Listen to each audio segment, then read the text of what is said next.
I'm Mike McAvoy. I'm one of the facilitators and actors with Melbourne Playback Theatre Company.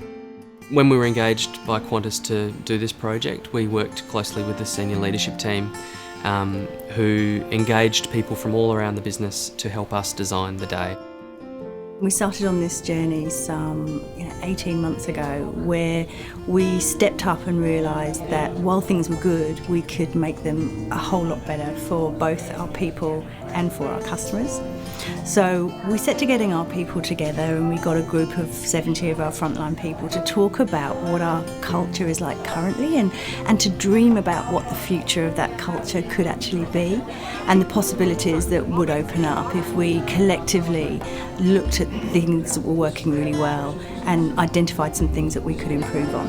When we were looking to select somebody to help us on these days, and we were really keen to see a couple of things. One was that there was some sort of methodology that sat behind the day. So the day had to be fun, it had to be inclusive, and people had to leave it feeling uplifted. When we had those 3 days, this is what we said we wanted, that we wanted it to be interactive and something that the staff are really going to remember. And it's not just going to go, oh, done that course, that's it, Come back, take it back to your work environment and really live the service culture and what we're all about. My name's Petra. I'm one of the co-artistic directors of Melbourne Playback Theatre Company. We work in a group of 3 and we take the participants through experiential learning throughout the day.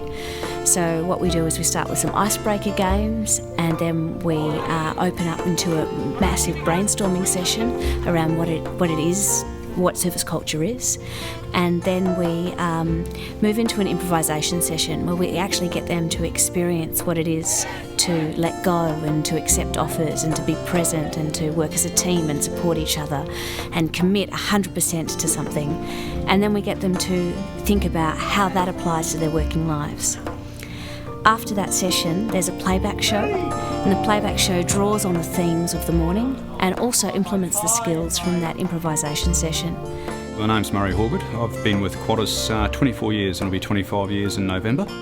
Look, engaging in the theatre activities has been great. Coming from a rant background, the guys, you sort of think, well, they're not really into theatre and things like that, but one of the most discussed items when they come back from service culture is actually they enjoy the theatre. At the end of the day, we then ask them what they're going to do, having experienced that day, what they're going to instigate back in their ports. So the day is about ownership and taking ownership, having reflected and sort of understood what service culture is about and what the company is now asking of them. What I've really enjoyed is that each exercise we've done with Melbourne Playback, it's sort of relating back and you think, oh, that's where we can use that, oh, that's how I can change that and make that a little bit better. The best moments are when the actors are acting, they are amazing. I love seeing the change in people from the beginning of the day to the end of the day. You see a shift in everybody and how they feel about the whole day and how they feel about the people that they work with. A lot of great ideas to take back to the workplace, especially in the communication space, and how to provide feedback and how to communicate with my staff effectively. Human communication, storytelling, and the kinds of ways that we train through doing and experiencing as opposed to just telling people is an incredibly engaging way to get people feeling like they're part of the same team and they're on the same page with things. It's an incredibly powerful way to shift, to affect change, or even just to reflect on what you're doing well.